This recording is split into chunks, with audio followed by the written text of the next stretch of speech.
जय माता दी। मैं आपका सोनू सर। तो आज हम बहुत बढ़िया चैप्टर आप लोगों के लिए लेकर आए हुए हैं। ये एक ऐसा चैप्टर है कि हर एग्जाम में इस चैप्टर से एक दो क्वेश्चन होते हैं। तो इस चैप्टर को समझने के लिए आपको शुरू से लेकर लास्ट तक इस वीडियो को देखना होगा। दूसरी बात कि शायद किसी चैनल पर आपको इस तरह का जो बेसिक चीज़ हम बताने जा रहे हैं शायद किसी चैनल पर आपको मिले। तीसरी बात, ये मेरे को रटवाना नहीं और आपको कोई बात समझाना नहीं, जो आप सोचते हैं वही बात को हम रिपीट करेंगे और आपको आसानी से ये बात समझ में आ जाएगी। तो इस चैप्टर को शुरू से लेकर लास्ट तक आप इस वीडियो में बने रहिएगा, देखिएगा। वीडियो कैसा लग रहा है कैसा नहीं, अपनी राय कमेंट्स बॉक्स में जरूर दीजिएगा। अगर ये वीडियो आपको अच्छा लगे तो ही इस वीडियो को अपने दोस्तों में शेयर जरूर कीजिएगा। तो चलिए इस चैप्टर को स्टार्ट करते हैं। और एक छोटी सी बात, यहाँ जो आपको फॉर्मूला दिख रहा है इस फॉर्मूला का हम यूज बिल्कुल नहीं करेंगे। ये हम आपको बेसिक नॉलेज के लिए हम बताए हुए हैं, लिखे हुए हैं। तो वैसे हम डिस्कस करेंगे इस मैटर पे। एक फॉर्मूला हम बताएंगे, यानी एक मेरा कंसेप्ट होगा, इस एक ही कंसेप्ट से पूरा चैप्टर को कंप्लीट कीजिएगा। और याद रखिएगा, अगर एसआई आ गया तो आपको सीआई आएगा। सीआई बोले तो कंपाउंड इंटरेस्ट चक्रवृद्धि ब्याज। अगर एसआई नहीं आया तो सीआई भी नहीं आएगा। तो इसलिए इस वीडियो को शुरू से लेकर लास्ट तक देखिएगा। और कोई भी आपको दिक्कत, कोई भी समस्या, कोई भी प्रॉब्लम हो इस क्वेश्चन के प्रति कमेंट्स में जरूर अपनी राय दीजिएगा। चलिए इस डिफिनीशन को हम लोग समझते हैं। देखिए, सिंपल इंटरेस्ट, इसको शॉर्टकट में हम लोग एसआई बोलते हैं। हिंदी में इसको बोलते हैं साधारण ब्याज। और इसको चक्रवृद्धि ब्याज हो या साधारण ब्याज हो, उसको आप ब्याज कह सकते हैं। लेकिन जब उसमें जिक्र कहे, मतलब चक्रवृद्धि ब्याज या साधारण ब्याज, तब भी उसको आप कुछ समझिएगा, अन्यथा उसको ऐसे कुछ नहीं समझा जा सकता है। वैसे क्वेश्चन आएगा तो आपको हम क्लियर करेंगे। इसमें पहले हम समझते हैं। सबसे पहले आप जानिए मूलधन। मूलधन को इंग्लिश में हम लोग प्रिंसिपल कहते हैं। तो मूलधन का मतलब हम आपको अपनी भाषा में हम समझाएंगे। समझते हैं पहले ये। देखिए, जब किसी व्यक्ति को कर्ज देते हैं, मान लीजिए हम किसी व्यक्ति को कर्ज दिए या बैंक में जो पैसा जमा करते हैं, हमारे पास चाहे 1 रुपया हो चाहे 1 लाख रुपया हो, बैंक में अगर हम 1,000 रुपया जमा करते तो वही मेरा मूल धन होगा। अगर मान लीजिए बैंक से अगर हम पैसा लें, कहें कि नहीं हमारा पैसा दीजिए, तो हम कहेंगे ना कि नहीं मेरा जितना 100% जो हम पैसा जमा किया उतना ही, हमारा 1,000 जमा किए तो 1,000, तो वो मेरा मूलधन हो गया। या जब हम किसी व्यक्ति को कर्ज देते हैं या किसी से कर्ज हम लेते हैं, तो जितना रुपया हम कर्ज लेते हैं वही हमारा क्या होता है, मूल धन होता है। यानी मूल और मेरा धन, यानी मूल अधिकार है उस पर, चाहे वो 1 रुपया का हो चाहे 1 लाख का हो। समझ में आया? यानी फिर से एक बार रिपीट कर देते हैं। जब किसी व्यक्ति को जितना रुपया हम कर्ज देते हैं या जब हम किसी बैंक से या किसी व्यक्ति से जितना रुपया हम कर्ज लेते हैं, वही मेरा क्या होता है, मूल धन होता है। यानी मेन हमारा धन वही होता है। ठीक है, तो ये तो समझ में आ गया मूलधन। अब ये एक बात और समझ लेते हैं इसी मतलब डिफिनीशन पे। मूलधन हमारे पास 1 रुपया हो चाहे 1 लाख रुपया हो, हम यही ना कहेंगे, मान लीजिए हम किसी को 1 रुपया कर्ज दिए हैं तो हम कहेंगे कि भाई मेरा कर्ज लौटाओ। मेरे लिए उसके लिए अमाउंट चाहे कम हो चाहे ज़्यादा हो, तो हम बोलेंगे ना कि नहीं मेरा 100% पैसा लौटाओ। 100% का मतलब जितना दिए उतना हमारा लौटाओ। तो याद रखिएगा, जो मूलधन होगा उसको अपने आप में वो 100% होगा। यानी जितना आपके पास धन होगा, अपना पर्सनली जो आपका धन बनेगा यानी धन होगा, वो आपका क्या होगा, 100% का मान होगा। ठीक है ना? चलिए, तो ये तो समझ में आ गया। मूलधन को हम हमेशा पी से सूचित करते हैं। किससे करते हैं? पी से। P for principal. अब हम दर देखते हैं। जब किसी व्यक्ति को पैसा या कर्ज हम देते हैं तो उस पर हम कहते हैं कि भाई पैसा हम तुमको तो देंगे, लेकिन कुछ हम ब्याज लगाएंगे, कुछ इंटरेस्ट लेंगे, तब भी हम देंगे। तो जितना परसेंट का मतलब 2%, 3%, जितना परसेंट पे ब्याज लिया जाता है या जितना परसेंट पे ब्याज दिया जाता है वही आपका दर कहलाता है। समझ में आ गया? दर हमेशा प्रतिशत में होता है। किस में होता है? हमेशा प्रतिशत में होता है। कोई दिक्कत? देखिए, जिस दर पर ब्याज लेते हैं या देते हैं, जो मान लीजिए कोई धन हमको मिला या किसी व्यक्ति को धन दिए और उस पर हम जो भी ब्याज लगाते हैं तो वही ब्याज क्या कहलाता है, हमारा दर कहलाता है। लेकिन याद रखिए, दर जब भी होगा वो आपका प्रतिशत में होता है। दर हमेशा प्रतिशत में होता है। यहाँ साफ साफ लिखा हुआ है। क्लियर? दर भी आपको समझ में आ गया। समय देखते हैं। जब हम किसी व्यक्ति को या किसी बैंक में जितने साल के लिए देते हैं या जितने साल के लिए हम पैसा लेते हैं, चाहे 2 साल के लिए हो चाहे 2 महीना के लिए हो, वो हमारा क्या होता है, टाइम होता है, यानी समय होता है। समय हमेशा या तो वर्ष में रहेगा या तो माह में, या माह मतलब महीना में। अगर दिन में रहेगा तो उसको हम माह में या वर्ष में बदल देंगे, ठीक। लेकिन अधिकांश क्वेश्चन आपका वर्ष और माही में रहता है। आगे देखते हैं, समय भी आपको समझ में आ। ब्याज, अगर हम मान लीजिए किसी व्यक्ति को 1,000 रुपया दिए और 1,000 रुपया दे तो दिए, लेकिन वो व्यक्ति मेरे को अगर 1,500 रुपया लौटा रहा है, तो सीधी सी बात है, मेरा जो मूल धन था वो तो 1,000 रुपया हम दिए थे, तो 1,000 मेरा धन होगा। जो 1,500 यानी 500 रुपया एक्स्ट्रा दे रहा है, समझ में आ रहा है, जब 500 रुपया एक्स्ट्रा दे रहा है वही हमारा क्या होता है, ब्याज होता है। यानी मेरे धन से जो एक्स्ट्रा पैसा हमको मिलता है वो उससे हम क्या कर सकते हैं, ब्याज कर सकते हैं। तो देखिए यहाँ लिखे हुए हैं, जो मेरा धन होता है और उससे ज्यादा धन मिलता है वह ज्यादा धन ब्याज कहलाता है। मान लीजिए किसी व्यक्ति को 500 रुपया दिया, वो मेरे को 600 रुपया दिया, तो जो 100 रुपया एक्स्ट्रा मिल रहा है वो मेरा क्या कहलाएगा, ब्याज कहलाएगा। क्लियर। नेक्स्ट देखते हैं, मिश्र धन। अब मान लीजिए हम किसी व्यक्ति को 500 रुपया दिए हैं और वो व्यक्ति मेरे को 700 रुपया दे रहा है, तो एक तो सीधी सी बात है, मेरा मूल धन यानी मेरा अपना जो धन था कितना था भाई, 500 रुपया, 200 रुपया एक्स्ट्रा दे रहा है ना, तो जो 200 रुपया दे रहा है वो हमारा क्या हो गया, ब्याज हो गया। समझ में आ रहा है। तो आप इस बात को ध्यान में रखिएगा, जब आपका धन और आपके धन पर जो ब्याज मिलता है और दोनों को मिला दिया जाता है, तो उसी को हम लोग बोलते हैं मिश्र धन, जिसको इंग्लिश में अमाउंट भी हम लोग कहते हैं, ठीक है। अब अमाउंट को हम लोग किससे सूचित करते हैं, ए से सूचित करते हैं। क्लियर, यहां तक आपको दिक्कत नहीं। मिश्र धन एक बार और समझा देते हैं, जो आपका धन होता है और धन के साथ साथ जो ब्याज उसमें मिला दिया जाता है, 500 दिए हमको 600 रुपया मिला, तो 100 रुपया एक्स्ट्रा दे रहा है, तो 100 रुपये जो एक्स्ट्रा दे रहा है वो आपका क्या है, ब्याज है। तो जो आपका धन है और धन के साथ जो ब्याज मिला दिया जाता है उसी को हम लोग क्या बोलते हैं, मिश्र धन, जिसको इंग्लिश में हम बोलते हैं अमाउंट, और इसको हमेशा सूचित करते हैं ए से। उम्मीद करते हैं कि पांचों जो डिफिनीशन है आपको अच्छी तरह से समझ में आ गया होगा। अगर ये पांचों बात आपको अगर समझ में आ गया तो गारंटी दे रहे हैं कि आपको एसआई कभी दिक्कत नहीं करेगा। एक और छोटी सी बात आपको हम बता रहे हैं, जब क्वेश्चन में, मेरी बातों को गौर से सुनिएगा, यही अधिकांश बच्चे गलत करते हैं। जब क्वेश्चन में शुरुआत में पैसा दे दे, क्या जी, शुरू में, अगर शुरू में पैसा दे दे, ठीक है, उस पैसे के बारे में कुछ ना कहा जाए, ना साधारण ब्याज ना मिश्रण, कुछ नहीं कहे, तो उसको याद रखिएगा, उसको हमेशा क्या कहिएगा, पी कहिएगा। पी मतलब मूलधन। लेकिन जब समय के बाद पैसा दिए, क्या दे, पैसा दे, और उसमें भी कोई जिक्र ना करे, ना साधारण ब्याज ना ब्याज, कोई चीज का जिक्र ना करे, तो आप उसको क्या समझिएगा, अमाउंट समझिएगा, यानी मिश्र धन समझिएगा। यहां तक अगर कोई दिक्कत है तो कमेंट्स जरूर कीजिएगा। उम्मीद करते हैं कि अगर ये चीज अगर आप शुरू से लेकर लास्ट तक देखे होंगे या देख रहे हैं, गारंटी दे रहे हैं कि कभी ऐसा ही आपको दिक्कत नहीं करेगा। अभी तो ये डिफिनीशन है, छोटा मोटा डिफिनीशन है, जब इसका क्वेश्चन कराएंगे ना तो बड़ी मजा आएगा। अब देखिए इसका फॉर्मूला जो क्लास आप 8 में पढ़े होंगे, एसआई यानी सिंपल इंटरेस्ट का फॉर्मूला होता है पी गुणे आर गुणे टी बाई 100। इस फॉर्मूला को आपको याद रखना, कहीं कहीं इसका यूज कर लेंगे। अगर अमाउंट हमको निकालना है तो अभी डिफिनीशन में हम समझाए हैं यहाँ पे कि अमाउंट जब निकलता है तो जो मेरा धन होता है वो और ब्याज होता है, वो दोनों को अगर मिलाकर देता है वही मिश्र धन होता है। तो देखिए पी फॉर मूलधन और आई फॉर ब्याज, दोनों को मिलाकर देगा तो हमारा हो जाएगा अमाउंट।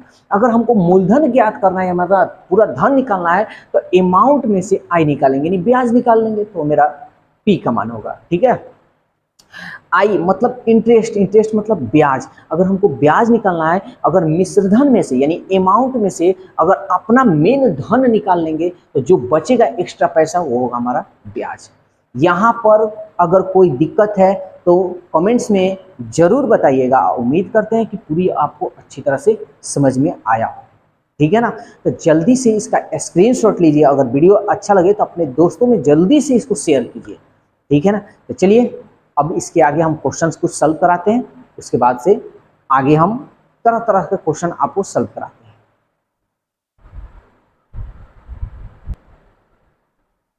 चलिए तो अब हम क्वेश्चन कराते हैं, बहुत मजा आने वाला है, बस इतना जान लीजिए। तो हम क्या बताए हैं कि ये फॉर्मूला का हम यूज नहीं करेंगे, आपको एक ही फॉर्मूला यूज करना है। क्या? तो देखिए, कभी भी साधारण अगर ब्याज कहे ना निकालने के लिए, कभी भी एसआई अगर कह दे तो आपको आर में और टी से क्या करना है? गुना करना है। तो आर में टी से गुना कीजिएगा ना तो ये प्रतिशत में हमेशा मान निकलेगा। बस ये एक छोटा सा फॉर्मूला आपको याद रखना है। अगर ये फॉर्मूला याद कर लिए तो इस साधारण ब्याज में इतना मजा आने वाला है कि शायद आप सोच नहीं सकते। तो चलिए क्वेश्चन बताते हैं, उसके बाद देखा जाता है। 2600 रुपया की राशि, देखिए शुरू में दिया है, इसका मतलब ये हमारा क्या है? धन है, हमारा अपना धन है, मूलधन। 2600 रुपया की राशि पर 7% ब्याज की दर से 3.1/2 वर्ष में, ध्यान दीजिएगा, 3.1/2 वर्ष में साधारण ब्याज की राशि क्या होगा? ध्यान दीजिए, इधर इधर उधर नहीं करना है, साधारण ब्याज बताना है। तो पहले हम यहां देखेंगे, इसको हम बटा में कर लेते हैं। देखिए तो 2 3 6, 6 और 1 7, यानी 7/2 वर्ष हम लिख सकते हैं इसको। अब इससे हमको कोई लेना देना नहीं, इसको हटा देते हैं, हमको इससे अब लेना देना है, ठीक है। तो हमारा धन कितना है जी? 2600 रुपया। तो अभी जस्ट डिफिनीशन में समझाया, चाहे 1 रुपया हो चाहे 1 लाख रुपया हो, हमारा धन 2600 रुपया। तो 100% का मान 2600 रुपया आप कह सकते हैं जी, ठीक है ना। मेरा धन है 2600, यानी 100% का मान हमारा 2600 रुपया। मेरे को निकालना है एस आई। तो एस आई निकालने का फॉर्मूला हम अभी बताएं, बस यही कॉन्सेप्ट से आपको पूरा चैप्टर खत्म करेंगे। एस आई, तो एस आई यानी 7 में आर में टी से गुना कर लेंगे तो 7 बटा हमारा कितना हो जाएगा जी? 2 हो जाएगा। तो 7 सत्ते 49/2, इतना प्रतिशत हमारा क्या हो गया? ब्याज हो गया। तो हमको ब्याजे तो निकालना है, तो 49/2%। चलिए अब इसको सॉल्व करते हैं। ये देखिए 2 जीरो से 2 जीरो कट गया। अब इसको लेकर हम क्या करते हैं? इसमें गुना करते हैं। तो 26 गुणे 49/2, कटाइए, 2 1 कम 2 और 2 3 6, गुना कर लेते हैं। 13 5 65, 13 5 65, 13 6 78, 13 7 91, 13 8 104, 13 9 117 के साथ हासिल 11, 13 चौका 52, 52 में हम 11 जोड़ लेंगे तो 2 और 1 3 और 5 और 1 6, यानी आपका 637 रुपया क्या होगा? आपका ब्याज होगा। पूरी अच्छी तरह से आपको समझ में आया या नहीं आया? कमेंट्स में जरूर बताइएगा। क्वेश्चन नंबर 2, ये देखिए क्या कह रहा है, बहुत बढ़िया क्वेश्चन है।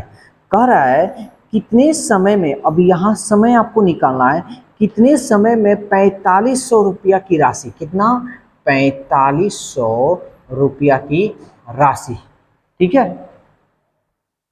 5% वार्षिक ब्याज की दर से, कितना प्रतिशत? 5% वार्षिक दर से साधारण ब्याज की राशि 1012 रुपया, 1012 रुपया 50 पैसा रुपया होगी। तो हम बताए हैं जब समय के बाद दिया रहे तो उसको हमेशा अमाउंट मानेंगे, लेकिन जब कुछ ना कहे तब। लेकिन यहाँ तो सवाल में कह दे रहा है कि साधारण ब्याज की राशि 1012 रुपया है, 1012 रुपया 50 पैसे, यानी ये आपका जो दिया हुआ है क्या दे रहा है? साधारण ब्याज, किताब में कह दे रहा है। हमको टाइम निकालना है ना। तो चलिए कोई बात नहीं, साधारण ब्याज का हम फॉर्मूला अच्छी तरह से जानते हैं। हम क्या जानते हैं? एस आई बराबर पी गुणे आर गुणे टी बाई 100 हम जानते हैं। मान रखेंगे, निकाल लेंगे। चलिए निकालते हैं। यहाँ पे एस आई का मान देखिए कितना दे रहा है? 1012.50 बराबर पी का मान है 4500, आर का मान है 5, हमको टी निकालना है, अब बटा 100, 2 जीरो से 2 जीरो। अच्छा ये जो दशमलव है, इस दशमलव को हटाकर नीचे 100 लगा सकते हैं। चलिए अब इसको कटाते हैं। क्या हमारा ऑप्शन है? पूर्णांक में आया है। चलिए इसको कटाइए तो 5 9 45, अच्छा ये 1 जीरो से 1 जीरो यहाँ कट रहा है, ठीक है ना। 5 9 45, अब 5 दूनी 10, ये नहीं जाएगा, 5 दूनी 10, अब 50 25, फिर 5 से हम कटा लेते हैं। 5 चौका 20, 0 अब 50 25, 9 से फिर कटा लेते हैं, 9 चौका 36 और 9 पचे 45, फिर 5 से कटा लेते हैं, 5 दूनी 10, 5 नवा 45, यानी हमारा यहाँ टी का जो मान निकल रहा है 9/2। पूर्णांक में कर लीजिए, 9 का आधा 4.5 आप कह सकते हैं, यानी 4.5 वर्ष। समझ में आया? सिंपल कंसेप्ट पे ही हम आपको बताएंगे, इतना आसान तरीका से कि आप सोच भी नहीं सकते। हाँ, और ये खास बात कि इसी कॉन्सेप्ट से पूरा एसआई खत्म करेंगे, इसी कॉन्सेप्ट से मजा आने वाला है। जल्दी से इसका स्क्रीनशॉट लीजिए।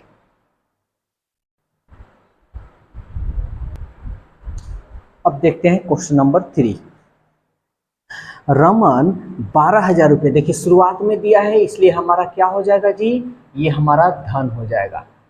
रमन 12,000 रुपया एक बैंक में 5.1/2% वार्षिक साधारण ब्याज दर पर लिया 4 वर्ष, यानी समय दे रहा है 4 ईयर्स। 4 वर्ष के बाद वह कुल कितने रुपए वापस करेंगे, कुल कितने रुपए, यानी हम बताएं कि समय के बाद जब भी कुछ दिया रहे तो अमाउंट मानना है, यानी हमको अमाउंट ज्ञात करना है, यहाँ ब्याज वाज नहीं कर रहा है। तो आप ही देखिए, ये तो मेरा अपने आप में 100% का धन हो गया, तो 100% का मान 12,000 रुपया हो गया। हमको ए निकालना है तो पहले हम एसआई निकालेंगे। क्या निकालेंगे भाई? एसआई। तो एसआई निकालने के लिए आर में और टी से गुना कर लेते हैं। तो चलिए आर को बटा में हम कर लेते हैं, 2 5 10, 10 और 1 11/2, और ये समय है 4, 2 दूनी 4, 11 दूनी 22%। हमको निकालना है अमाउंट, यानी मिश्र धन। मिश्र धन हम कहते हैं, एक वो तो मेरा धन और जो ब्याज मिलता है वो दोनों को मिला देते हैं, तो हम कहते हैं मिश्र धन। तो देखिए हमारा तो धन 100% था और ब्याज हमको 22% मिल रहा है, तो टोटल धन कितना परसेंट हमको मिलेगा? तो कहिएगा हजूर 122% मिलेगा। तो चलिए इसको सॉल्व करते, 2 0 से 2 0, अब इसको गुना करेंगे तिरछा और तिरछी, 12 दूनी 24, 24 और 2 26, 12 एकम 12, 12 2 14, 1 0 है 1 0। तो हमारा टोटल 4 साल के बाद जो धन मिलेगा कितना मिलेगा जी? 14,640, यानी जो आपका ऑप्शन 3 है। Question number 4। विजय 4,800 रुपया नीरू से, देखिए शुरुआत में दिया है तो ये मेरा धन हो गया, यानी मूलधन हो गया 4,800 रुपया। 3 वर्ष के लिए, 3 इयर्स के लिए, 3 साल के लिए कर्ज लिया। समय की समाप्ति के बाद जैसे 3 साल कंप्लीट हो रहा है तो वह 5,808 रुपया वापस करता है। साधारण ब्याज की वार्षिक दर हमको आर निकालना है। अब देखिए यहाँ ये 3 साल के बाद ये ब्याज वाज कुछ नहीं कहा है, 3 साल के बाद इतना रुपया दे रहा है, तो ये मेरा सिंपल सी बात क्या है, ये अमाउंट है। देखिए यहाँ पे बताएं, समय के बाद जो भी देगा अमाउंट देगा। अगर कुछ नहीं बोला है तो, अगर जब बोल देगा कि ये साधारण ब्याज है तो समय के बाद वो साधारण ब्याज मानिएगा, जब बोलेगा तब। अच्छा ये बताइए, ये अमाउंट है और ये मेरा धन है, अगर हम कहें कि आई हमारा निकाल दीजिए, यानी एसआई निकाल दीजिए, सिंपल इंटरेस्ट निकाल दीजिए, तो इस पूरे मिश्रधन में जो हमारा मूलधन होता है और एसआई होता है, यानी ब्याज होता है, दोनों को मिलाकर हम अमाउंट कहते हैं। अगर इस ए में से अगर पी को निकाल दे तो जो बचेगा वो हमारा एसआई बचेगा। तब 5,808 में से 5,808 में से अगर ही 4,800 घटा लेंगे तो हमारा क्या निकलेगा भाई? एसआई। तो चलिए निकाल लेते हैं, 0 8 और 8 में से 8 गया 0, 5 में से 4 गया 1, यानी हमारा एसआई कितना है जी? 1,008 रुपया है। मेरे को निकालना है दर, तो आप चाहें तो एसआई का फॉर्मूला डायरेक्ट लगा सकते हैं, एसआई का फॉर्मूला लगा सकते हैं, और नहीं तो आर का भी फॉर्मूला ऐसे आप लगा सकते हैं। ठीक है, तो एसआई यानी एसआई का फॉर्मूला हमारा, सॉरी आर का फॉर्मूला हो जाएगा एसआई गुणे 100 बटा पी गुणे टी। ये फॉर्मूला नहीं लिखवा है, वैसे आपको यहाँ हम बता देते हैं। जैसे अगर टी निकालनी हो तो एस आई गुणे 100 बटा आर गुणे पी हो जाएगा। अगर आपको पी निकालनी हो तो एस आई गुणे 100 बटा आर गुणे टी हो जाएगा। तो ये पी निकालने की जरूरत नहीं, पी छोड़ दीजिएगा आप, यहाँ टी हो गया ना, आर एक फॉर्मूला लगा लीजिएगा। बस ये दो फॉर्मूला आप याद रखिएगा, कोई खास जरूरत इसका नहीं है, लेकिन फिर भी कहीं कहीं आदमी यूज कर लेता है। तो एस आई का मान क्या हो जाएगा? तो एस आई का मान देखिए 1008 रुपया, और ये हमारा 100 रुपया। ये देखिए क्लास 80 का फॉर्मूला है, कोई न्यू फॉर्मूला नहीं है। और पी का मान कितना है? 4800 रुपया। टी का मान कितना है जी? टी 3 साल है। ठीक है, देखिए हमको आर निकालना है, तो आप इस तरह का यूज कर सकते हैं या नहीं कर सकते, वो आपके ऊपर है। हम तो इस तरह निकाल सकते हैं। एक और तरीका है, वो तरीका हम बता देते हैं। ये 2 जीरो से 2 जीरो आपका कट गया, 3 से कट रहा है, 3 त्रिके 9 और 3 त्रिके 9 और 3 छक 18। 4 से हम कटाते हैं, 4 एकम 4, 4 दूनी 8, 4 और 8 32 और 4 चौका 16। अब 12 सत्ते 84, यानी आर का मान कितना निकल गया? 7%। आप इसको ऐसे भी बना सकते हैं, जरूरी नहीं कि ऐसे ही बनाएं, आप एक और तरीका से बना सकते हैं। आप इस फॉर्मूला को याद नहीं भी कीजिएगा ना तो चलेगा, ये वाला याद रखिएगा, इसका जरूरत है। अब जैसे आर निकालना है तो याद रखिएगा, जो साधारण ब्याज होता है ना, हर साल साधारण ब्याज सेम होता है, कभी अलग नहीं होता है। तो आप ही देखिए 3 साल का अगर ब्याज 1008 रुपया है, तो 1 साल यानी 3 साल का जो ब्याज हमको मिल रहा है 1008 रुपया, तो 1 साल का ब्याज कितना रुपया मिलेगा? तो 3 से हम भाग लगा दें, तो चलिए कटा लेते हैं। 3 त्रिके 9, 3 त्रिके 9 और 3 छक 18। 1 साल का ब्याज हमको 336 रुपया मिला। तो अब हमारा जो दर होता है ना, वो हमेशा 1 साल का ही होता है, 1 साल का या 1 महीना का होता है। तो हमारा पूरा जो धन है, कितना धन है? 4800 रुपया है। तो हई जो ब्याज मिल रहा है, ये धने का ना ब्याज मिल रहा है जी। तो ये हमारा हो गया 336 रुपया। हमको आर निकालना है। क्या निकालना है जी? आर। आर हम जानते हैं हमेशा प्रतिशत में होता है, तो प्रतिशत में बदलने के लिए हम 100 से गुना कर लेंगे। अब इसको सॉल्व कर लीजिए, 2 जीरो से 2 जीरो। अब इसको हम कटाते हैं सीधे, 7 8 56, 7 चौका 28, 28 से 5 32, सीधा 7 मरतब में कट जाएगा, यानी आपका आंसर जो आएगा 7% आएगा। ठीक है, तो तरीका हम आपको दोनों बता दिए। तो क्वेश्चन जो है आपको 4 ही क्वेश्चन सॉल्व कराए हैं। वीडियो कैसा लगा कैसा नहीं, अपनी राय जरूर दीजिएगा, क्योंकि मेहनत बस आप लोगों के लिए किया जा रहा है। इस वीडियो को ज़्यादा से ज़्यादा आप लोग शेयर कीजिए, इस वीडियो का व्यू ज़्यादा से ज़्यादा मिले, जो कि आप लोगों के लिए और बेहतर से बेहतर कंसेप्ट लाएं और ज़्यादा से ज़्यादा आपके लिए समय दें। ठीक है, तो आज के लिए बस इतना ही। और इस वीडियो में अगर आपको कोई भी दिक्कत डाउट कुछ भी हो तो कमेंट्स अपना ज़रूर कीजिएगा, और इस वीडियो को ज़्यादा से ज़्यादा अपने यार दोस्तों में शेयर जरूर कीजिएगा।